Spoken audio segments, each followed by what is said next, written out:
So you're a psychotherapist. Yeah. What does that actually fucking mean? So, okay, so psychotherapist, I think people are quite scared. Yes. Of psychotherapy. I don't think I'm very scary. You are fucking terrifying. No, I'm not. No, I'm not. No, I think I'm not a regular, I'm cool therapist.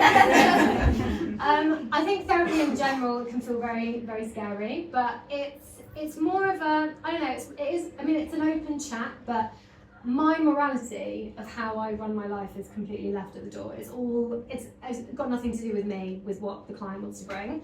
So I'd like to think that I'm pretty unflappable and pretty unshockable. I've been doing this for a long time. I've been doing it for about 12 years. During that, I also taught sex ed to like all of the teenagers in Bristol. That's what I did. That was my job for like 3 years. They're so scary. They're so scary. So I feel like I'm quite, I don't know, not many people have scary stories with me. Or like they come and they think that they're so full of shame, they're so full of guilt. And I've, not to overlook the fact that you're going through it and that's a really upsetting thing for you, but I've heard it, you know, and it's okay and you're normal and you're really human. And I hope that when people come to therapy with me that they know that I think you deserve to feel happy, to feel yourself, to feel authentic, to feel loved, to know what that feels like. And I'll hold that. And if you don't believe that, that's fine, but I will hold that for you. That's what therapy is like with me. That's very nice. Oh, it's great. Yeah, let's make on about that. Yeah, we're playing it poetry. It's great. Do you know teenagers never clapped me? What do they do? They just like, that's horrible. To be fair, I was teaching them the scary stuff. Okay, what's the scary stuff? Like I would teach them about porn, and that was scary for them. I would teach them about consent, and I would teach them about like STIs and safe sex and pleasure. That was my main thing. I wanted to make sure that everyone was having a really good time. Some people don't like that. Teachers don't like that. That's why I'm coming in and teaching all of their teenagers. But I especially want to make sure that like girls have a good fucking time. That's what I'm doing. I don't know if this is your remit, but how do you make that happen? Asking for a friend. See me after. Hang on, that sounded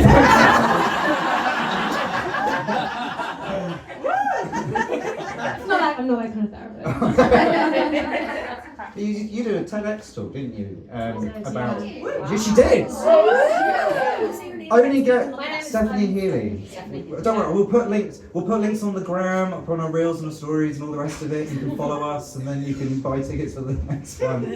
Some of you are welcome back more than others. I didn't say names. But you did a TEDx talk about pleasure. Yeah, a few and years sex. ago. About how I really wanted sexual pleasure to be part of sex education. Because sex education now, it's like I'm almost 40. No! So I know. SPF guys. So I'm close to 40. The sex ed when I was at school was so shit. I mean, I don't even know if I had any. And so I didn't really know what I was doing, like sexually, relationship-wise, romantically, nothing like that.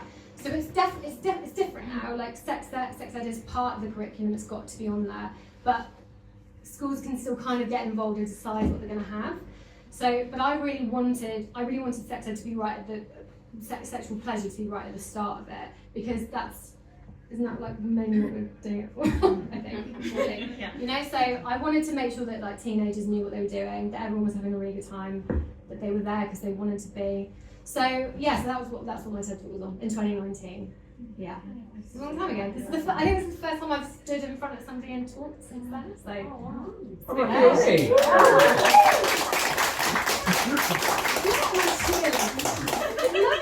You like it now? We'll get too much of it. Hey, I love it.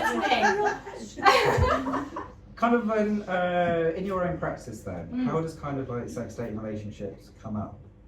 How does it act out? I think it comes up, I would say like 85 to 90% of the time. Oh, really? People might come to therapy for like a specific thing. Yeah.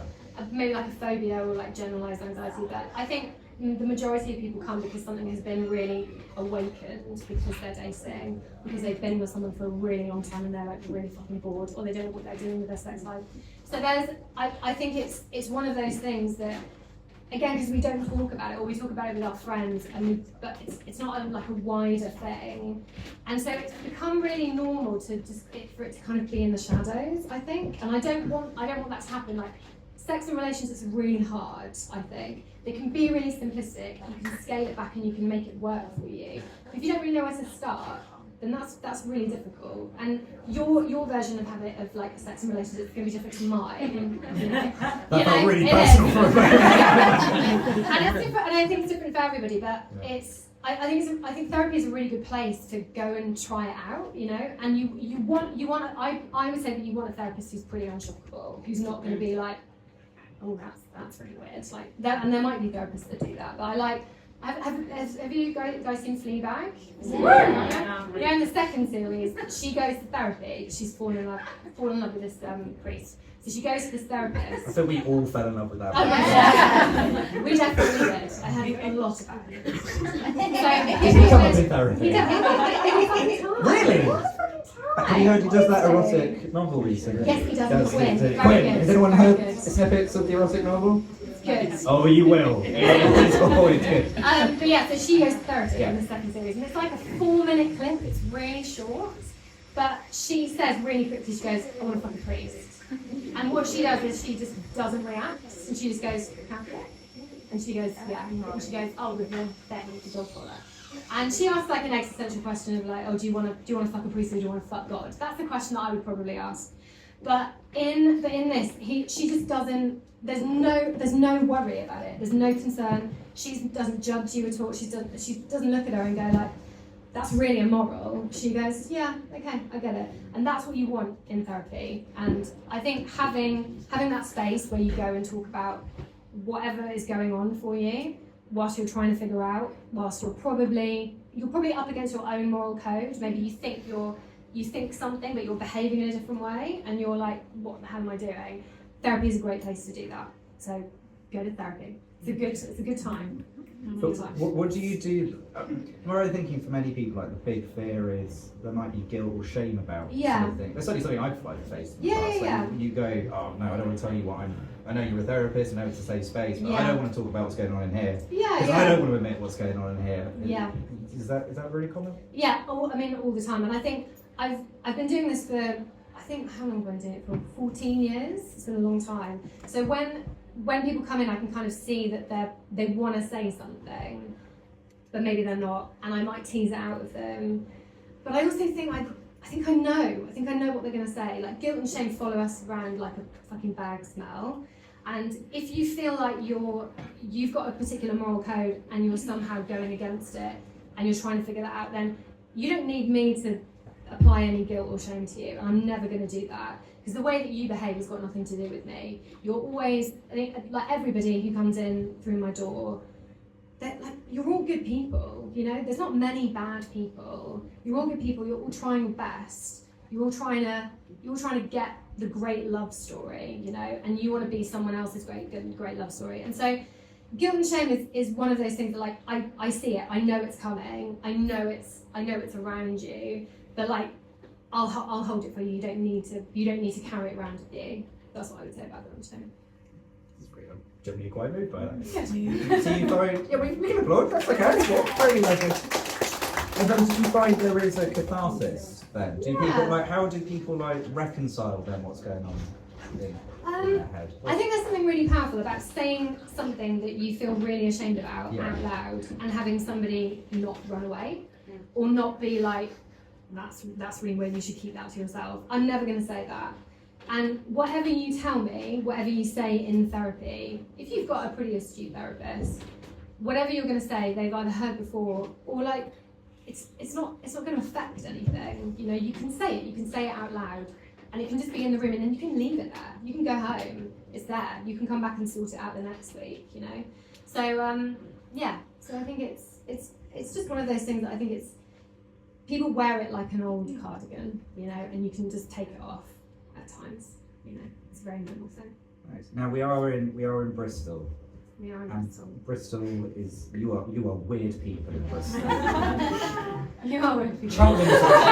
Cheltenham's weird. I've been to Cheltenham. But are there any particular flavours to kind of therapy in Bristol, or like the sort of things that perhaps coming out more in Bristol when it comes to like sex and relationships that people are exploring with Well, you? like themes of people. Yeah. Polyamory is massive in Bristol, like so massive. So for those who don't know what polyamory Polyamory is multiple relationships, and sometimes it can be dressed in the guise of like an open sexual relationship, or it's full-on relationships. There's many. I think the important thing about what we know about relationships is that it's going to move always. So what is kind of a current thing now, in 20 years' time is going to be completely different, and it's just a landscape that moves fairly quickly. So polyamory is really big in Bristol, and there's a huge community of people who, they go to meetups and maybe there's kind of sexual sides to it, and also plenty of people just do it in private, and it's not a huge community that they're part of, but it's just the way that they like to live their lives, and there's no right or wrong way to do a relationship or have sex. So it's consensual, and all good. And do people come and then when they're talking to you about it, is it because they're like, do they come as a couple or as they coming? No, I usually get people come on their own. Okay. Because in relationships, so much gets woken up in terms of like insecurities or old past things. If they've had a shitty relationship, and sometimes abusive partners really pave the way for really lazy ones, and you've got to really kind of come over that. So it's usually I get people coming in on their own. So polyamory is a really big one, whilst they try and maybe navigate that. Maybe monogamy hasn't been for them, they want to try it out, they want to know what that looks like. So I think probably Bristol is quite far forward in terms of how they want to do relationships and sex, which I think is quite cool. And then what's something that we can all do to kind of improve our own approaches to sex, dating, relationships? And maybe it's worth kind of breaking it down into those three. Maybe let's start with the relationship. I feel like we should end on sex. Okay. So to speak. But let's start with a relationship first and see how we go. What's one thing we can all do you think, to improve our relationships? I would stop seeing forever as the measure of a successful relationship. I would say any time that you have a casual relationship, or you have a one-night stand, or you have a 6-month relationship, or a 3-month relationship, or a marriage, or a divorce, see it as a success, reframe it as something that is successful. Because it's such a weird, outdated idea that like, if you're with someone forever, then you cracked it, it's great. Actually, I know those people who were together forever and they fucking hate each other, and I wouldn't say that that's successful. You deserve to have good relationships, and you deserve to be a good partner within that. So in relationships, I would say that, like, treat it as successful all the time. Dating? And I would, Sorry, dating? Dating. I'm going to say something probably quite controversial. I would say get off apps. Oh, get off apps. I'd get off the apps all day. Yeah. Stroke out there.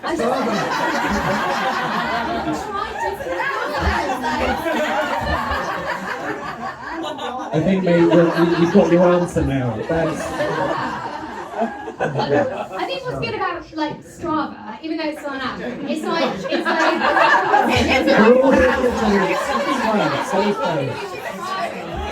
There's people downloading Strava right now. And then they realise that it has to involve exercise, and they're like, don't worry, McDonald's also has an app. So get off apps. I would start living a bit more. If you're thinking to yourself, I want to meet a partner who's really, really fun, I would make sure that you're having fun in your own life. Get off the apps and do it yourself. If you really want if you're thinking about, I really want a pleasurable relationship, I want somebody who's going to give me loads of pleasure, you need to prioritise that for yourself. Because if you've got that world going on, you will just attract the right people. And the amount of times, like, it's been a long time since I've used apps, but when the apps that were around when I was dating I don't even think Hinge was a thing, or maybe Bumble was even a thing. So it's Tinder, which was really great. But Tinder at the time, you would meet people who you would never ever meet, ever. Your souls would never cross. There's a reason for that. And I think if you can, we've all discovered that. So if you can, like, prioritise prioritize your own hobbies, your own loves, because I think we really over prioritize romantic love, and we don't keep an eye on the rest of our relationships, and we don't keep an eye on our own engagement with the world, right? And it's great to triumph love, and it's great to triumph your romantic loves, but if that goes to shit, it's gonna feel awful. You know, you need to make sure that you're engaged with the rest of your life. So I would, if you're dating and if you're finding it really hard, I would come off the apps and I'd maybe deprioritize it completely for a while and just really fucking enjoy yourself and really find out who you are. That's what I would say. I've got a really good thing about is that if you're dating and you're casually dating and you're finding it like really difficult and you're trying to get a second date with someone, or that person's not messing you back, it's really great to be empathic and understand why people act in a certain way, but you do not have to tolerate the behaviour. So I would say that having that have high standards but low expectations. That's what I would say with dating. Low expectations. The low expectations is what I always say before sex. I'll do my best, but I make no promises. And finally, what's one way we can have better sex? And I'm going to guess you're not going to say 3 fingers. Probably not. Something like, ooh. I would really. That was a lot of currently. Have I had someone walk out of therapy before? How to have better sex? So I would prioritise it. Yeah. So I'd prioritise it, and I'd be the way to have better sex is to know what you like a little bit more and really engage your senses. And that you don't need to do anything crazy. You don't need to get like strawberries and cream in. You don't need to do anything like that. But Did you want to say gravy? Oh, sorry, yeah, take the mask.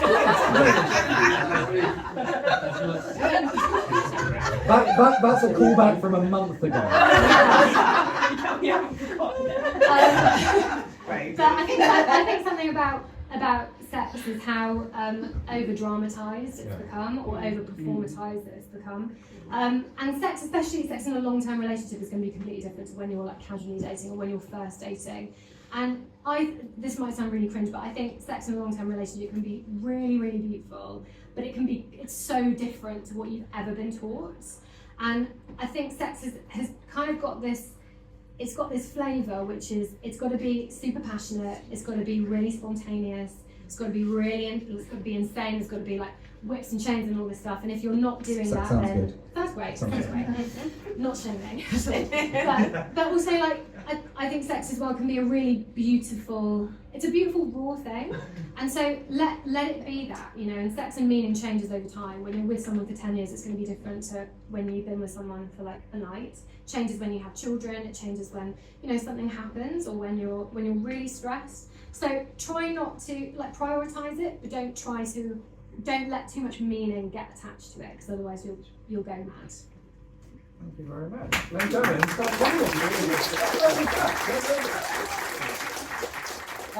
we're going to take